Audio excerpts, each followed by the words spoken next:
Hi everybody, good evening and welcome to the Purple Show. So, we've been talking about street children and how the streets is affecting children. Today we are going to be talking about broken homes and how broken homes have affected kids, and due to that, most of them have become street children. So I have here with me Delulu. Kobe Nelson. Kobe Nelson. So I hope you guys will enjoy our discussion as we talk more about the broken home. Amen. Yeah. Anyway, so there's this topic about broken homes and street children, and how does having a broken home affect you as a child? How serious is it for a child to have a broken home? Is it that much of an effect that can have a really bad influence on a child? Yeah, it totally can, because the head of the family is the father and the mother. So they both have a role to play in the child's life. Okay. But if a child, because as children, we grow up looking up to our parents and older people, mostly our parents. Yeah. And as you're growing up, if you keep seeing your dad hitting your mom or your parents fighting or at a point here that they're divorced, I mean, it's going to affect you academically, emotionally, mentally. Everything about you will go down, because sometimes it goes to the extent where children start actually blaming themselves for the breakup in the family, among their parents. And it really affects people, because now when that happens, you tend to look other places for solitude, for love, for friendship, and you could end up befriending a drug dealer or someone who does weed, and eventually at a point you have to move out, go into the street to keep on with that life, and it really affects children. Nelson, what's your take on it? Okay, about the broken home having effect on kids is very true.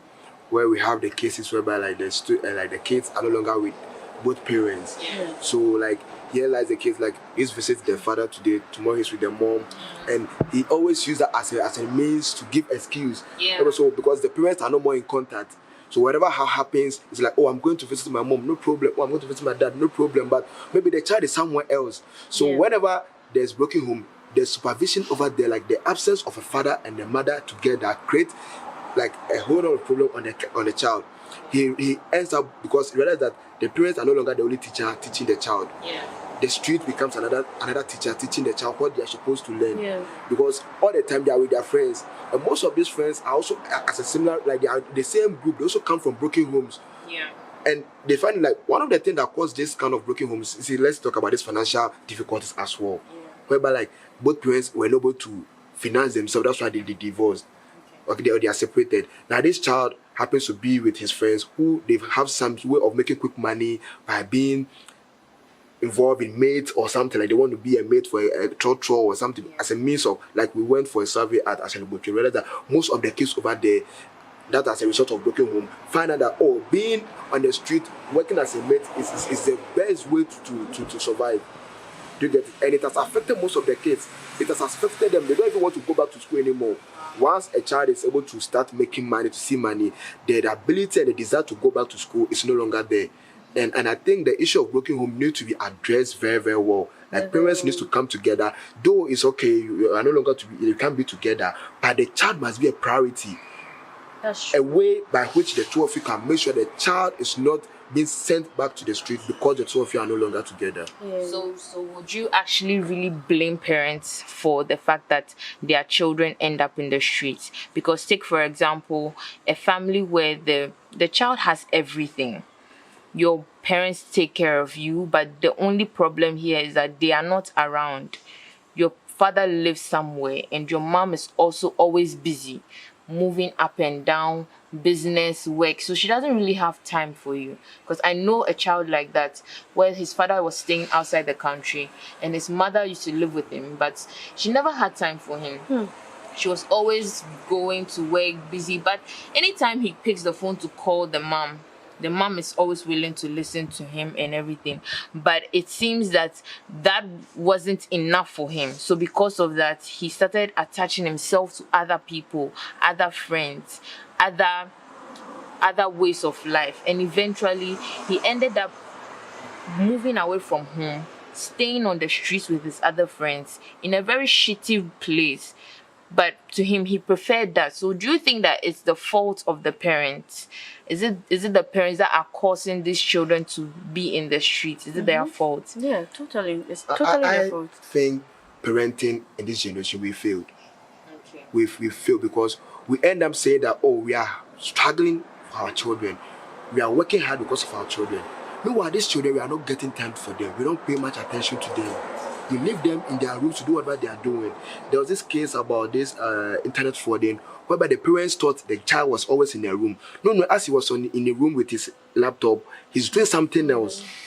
So I think much attention needs to be paid on the children.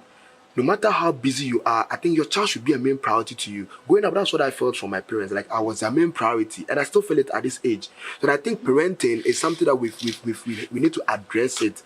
No matter how busy you are making money because of this child. Yeah, you are living out treasures because of this child, and this child is going to grow and not even value what you are trying to live out for because he will not even be around. What happens if the child ends up being at the prison? Yeah, about this also, I was listening to a podcast by a guy called Mark Mason. So in his podcast, there's this panda called the disappointment panda. Okay. So the disappointment panda goes around telling people the hard truth. And one of the truth this disappointment panda said to a family was, even though you are working hard, making so much money and things, it won't make your child love you. Wow. Because if you're never around, there's nothing there to love. In the child's mind, you love the money. It's not me you love, because if you love me, you actually have time for me. And then you know that I heard this from someone that whenever people say that, oh, I'm too busy, that's why I couldn't pick your calls, or that's why I couldn't talk, it's not true. Because if you really love something, you always make a priority of it. So if you love your child and you say you're going out to look for the money, that's not true. Yeah. You're just using your own selfish gain. Yeah. And you're using your child as a cover up for your selfish gain. Because if you actually love that child, trust me, you'll be around. You'll always be around. You can't say, oh, I'm looking for money, that's why. It doesn't work that way. And I think we should actually prepare the children for the future, but not rather prepare the future for the children. That's very true. That is it. We should actually make a way whereby the children will live for themselves, not to get something from their friends. They should learn how to do things on their own with the help of their parents. You see, this streetism that we've been talking about, it has so many things. It's a very broad topic. So talking about the broken home, about the kids, is another thing that I think the parents needs to work on. You have to really work on. Say, on these days, this very day, a lot of things are teaching the kids. A lot of things, apart from the teacher, the parents, so many things are teaching the children, taking them to the street, and they find so many comfort and happiness on the street rather than being in the house. Yeah. Mm-hmm. Yeah, I think that it's a really serious problem, especially with the fact that now the internet has also become a place where children their eyes are being opened to so many things, and their eyes are being fed with things that they are not supposed to at their age. So they feel that there's a need for them to grow up too quickly. And parents now also, most of them do not understand what this internet is doing to the children, how it's affecting them, the changes that they are being developed. So a child who has a mother who is very poor and everything will go and sit with his friends in a cafe and then doesn't know what's going on, but he's seeing things on the internet and join that, oh, this is called fraud, this is called this is called that. So I think that parents should also make an effort to be interested in knowing exactly what their children are doing, knowing exactly what they are about, getting to know more about the things that children of this generation are also doing, so that it doesn't be like you are oblivious of the fact that this is exactly what we are doing. This is what, like, I don't know what my child is doing. Oh, they said there's something called a phone.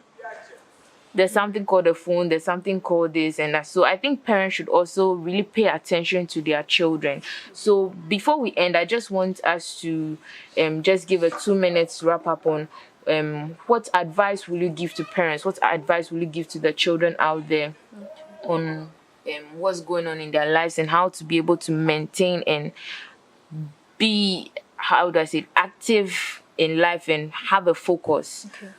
So to parents out there, what I have to say is stop being selfish. Think about your children. Because all these broken home and things is because you're trying to be selfish. And to the kids out there too, even when your parents are being selfish, I won't advise you to fight them because they knew each other before they conceived you, obviously. So don't try to battle it out. Just try to find good friends. Don't use it as an opportunity to mess up your life, because at the end of the day, you live your life, not them. You end up in whatever situation you end up in, not them. So let's be mindful about that. And I also think the general public can also come in, like let's create an awareness, educate, like we should educate the kids, the youth more about this streetism in schools, on television. Like growing up, we used to have this Zingaro production whereby like we have cartoons educating people about this streetism and broken homes and all this. And I think we've lost those things, and we need to go back to it. And I think we need to go back to it and to actually help us. So thank you all so much for joining us on today's discussion. We hope you learned something from it. We hope you support Street Child Support and you help these kids out there to educate them and bring them back to school. See you next time. Bye.